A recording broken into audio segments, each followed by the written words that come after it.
కార్లలో global navigation satellite సిస్టమ్ను తీసుకురాబోతోంది కేంద్ర ప్రభుత్వం. పైలట్ ప్రాజెక్ట్ కింద దాదాపు 18 నేషనల్ హైవేలపై దీన్ని ప్రయోగించనున్నారు. అయితే ఈ జీఎన్ఎస్ఎస్ వల్ల వాహనదారులకు ఎలాంటి లాభాలున్నాయి? జీఎన్ఎస్ఎస్ కు టోల్ కు ఏంటి సంబంధం? కార్లలో ప్రయాణించిన దూరానికే టోల్ ఛార్జ్ చెల్లించే వెసులుబాటు ఉంటుందని చెప్తున్న జేఎన్పీ మోటార్స్ విజయ్తో నరేందర్ ఫేస్ టు ఫేస్. గతంలో కార్లల్లో ఓన్లీ జీపీఎస్ ఉండేది, అంతకుముందు అది కూడా లేకుండే. అయితే టెక్నాలజీ పెరిగిన కొద్దీ రోజుకో కొత్త ఫీచర్ యాడ్ అవుతూనే ఉంది. రీసెంట్గా జీఎన్ఎస్ఎస్ అనే కొత్తగా ఒకటి యాడ్ చేశారు. అసలు జీఎన్ఎస్ఎస్ అంటే ఏంటిది, దీనివల్ల ప్రజలకు ఎలాంటి ఉపయోగాలు ఉన్నాయి ఒకసారి తెలుసుకుందాం. ఇంతకుముందు మనం కార్లలో ఎలాంటి టెక్నాలజీ లేకుండే, అంటే డ్రైవ్ చేసినామా వచ్చినామా ఆడ పెట్టినామా, తర్వాత జీపీఎస్ యాడ్ అయింది. ఇప్పుడు జీపీఎస్ నుంచి జీఎన్ఎస్ఎస్ అంటున్నారు. ముందు కూడా కార్లో సిస్టంలో చూస్తే ఫస్ట్ సీడీ ప్లేయర్ నుంచి స్టార్ట్ అయింది. క్యాసెట్ ప్లేయర్, తర్వాత సీడీ ప్లేయర్, తర్వాత అప్గ్రేడ్ అయ్యి యూఎస్బీలు రావటం, దాని తర్వాత అప్గ్రేడ్ అయిన తర్వాత విత్ సిస్టమ్ రివర్స్ కెమెరాస్ రావటం, సో టచ్ స్క్రీన్స్ రావటం. ఇప్పుడు ఆల్మోస్ట్ మన కార్ అనేది ఈక్వల్ టు మొబైల్ లాగా యూజ్ చేయొచ్చు. At the same time mobile నుంచి కూడా కార్ని కంట్రోల్ చేసే ఫీచర్స్ కూడా టెక్నాలజీ కూడా మనకి ఇక్కడ హుండాయిలో తీసుకురావడం అయితే జరిగింది. గ్లోబల్ శాటిలైట్ నావిగేషన్ సిస్టమ్ అంటారు దాన్ని. ఇది జనరల్గా దీనివల్ల యూసేజ్ ఏంటంటే ఇది 100% యూజర్కు యూజ్ఫుల్ అయ్యే సిస్టమే తీసుకొస్తుంది గవర్నమెంట్.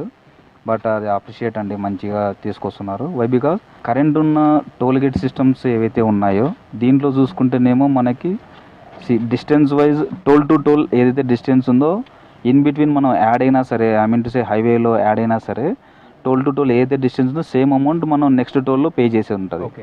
బట్ ఇప్పుడు ఈ జీఎన్ఎస్ఎస్ ఏదైతే తీసుకొస్తుందో గ్లోబల్ నావిగేషన్ సిస్టమ్ ఏదైతే వస్తుందో దీంట్లో ఏంటంటే మనం ఎంతవరకు అయితే టోల్ రోడ్ యూజ్ చేస్తామో అంతవరకే మనం అమౌంట్ పే చేసేది ఉంటుంది. సో దాని బియాండ్ మనం ఎక్స్ట్రా పే చేయడం వల్ల పబ్లిక్కి యూస్ఫుల్ అవుతుంది. 100%. పబ్లిక్ అది ఎప్పుడు వచ్చే ఛాన్స్ ఉంది? మన దగ్గర ఏమన్నా ఇప్పుడు హుండాయ్ వెహికల్స్ మనం ఏమైనా అవైలబుల్లో ఉందా, లేదంటే ఫ్యూచర్లో రాబోతుందా? కరెంట్లీ అయితే లేదండి. In futures maybe we are expecting that రావచ్చు అనే స్కోప్ ఉన్నది. సో ఫ్యూచర్లో వచ్చిన తర్వాత ఈ పాత వెహికల్స్లో ఎలా ఇన్స్టాల్ చేసే ఛాన్స్ ఉంటుందా, లేదంటే మళ్ళీ ఫాస్టాగ్ ఇప్పుడు మనం టోల్ గేట్స్కి ఫాస్టాగ్ ఉంటుంది కదా, సేమ్ అలానే ఏమైనా వచ్చే ఛాన్స్ ఉందా, లేదంటే డివైస్కి ఏమైనా ఇన్స్టాల్ చేసే అవకాశం ఉందా? మేబీ వీళ్ళు ఇది ఏమంటారు, ఏదైనా డివైస్ అడిషనల్గా ఇవ్వటం అన్నా జరగవచ్చు, ఆర్ఎఫ్ కనెక్టివిటీకి సింక్ అయ్యేలాగా. ఎల్స్ ఈ ట్యాగ్ సిస్టమ్ అయితే 99% తీసుకురాకపోవచ్చు, ఎందుకంటే ట్యాగ్ సిస్టమ్ అంటే మళ్ళీ అక్కడికే వెళ్తుంది కాబట్టి ఉండకపోవచ్చు అని అనుకుంటున్నాను. సో ఇది అంటే ఓవరాల్గా మనం చూడొచ్చు ఈ గ్లోబల్ నావిగేషన్ శాటిలైట్ సిస్టమ్ వల్ల అయితే త్వరలో రాబోయే ఈ సిస్టమ్ వల్ల ప్రజలకు మాత్రం ఉపయోగమే ఉంది. ఇంతకుముందుకు మనం ఒక 100 కిలోమీటర్స్ ట్రావెల్ చేస్తే toll to toll gate 100 kilometres travel చేసి 100 రూపీస్ పే చేయాలనుకుంటే ఫర్ ఎగ్జాంపుల్, ఇప్పుడు మధ్యలో వచ్చినా కూడా ఇంత ముందుకు సేమ్ 100 రూపీస్ పే చేయాల్సి ఉంది. కానీ ఈ కొత్త టెక్నాలజీ వల్ల మాత్రం మనం ఎన్ని కిలోమీటర్లు ట్రావెల్ చేస్తామో అన్ని కిలోమీటర్లు మాత్రమే పే చేసే అవకాశం ఉంది అంటున్నారు, అంతే కదా?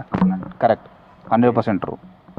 సో ఇది అంటే మనం ఎన్ని కిలోమీటర్లు ట్రావెల్ చేస్తామో అంతవరకే మనం పే చేసే అవకాశం ఉంది. దీనివల్ల ప్రజలకు మాత్రం ఎక్కువ ఉపయోగం ఉందని చెప్పొచ్చు. సింపుల్గా మనం ఎంత వరకు అయితే టోల్ రోడ్ యూజ్ చేస్తామో యూజ్ చేసిన రోడ్డు వరకే మనం పే చేస్తాం. వచ్చే సిస్టంలో అప్గ్రేడ్ అయ్యి వచ్చే అయితే కొత్తగా లాంచ్ చేసినారో దాంట్లో toll gate to toll gate ఎంతైనా డిస్టెన్స్ ఉంటుంది, మన మధ్యలో ఎక్కడ ఎంటర్ అయినా సరే మనం ఎంటైర్ అమౌంట్ పే చేసేది ఉంటుంది. సో అదొకటి మనకి బెనిఫిట్ అండి. సో దీనివల్ల మనం ఎంత ట్రావెల్ చేస్తామో అంత మాత్రమే పే చేసే అవకాశం ఉంటుంది.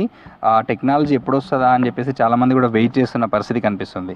కెమెరామెన్ ప్రవీణ్తో నరేందర్, V6 న్యూస్, హైదరాబాద్.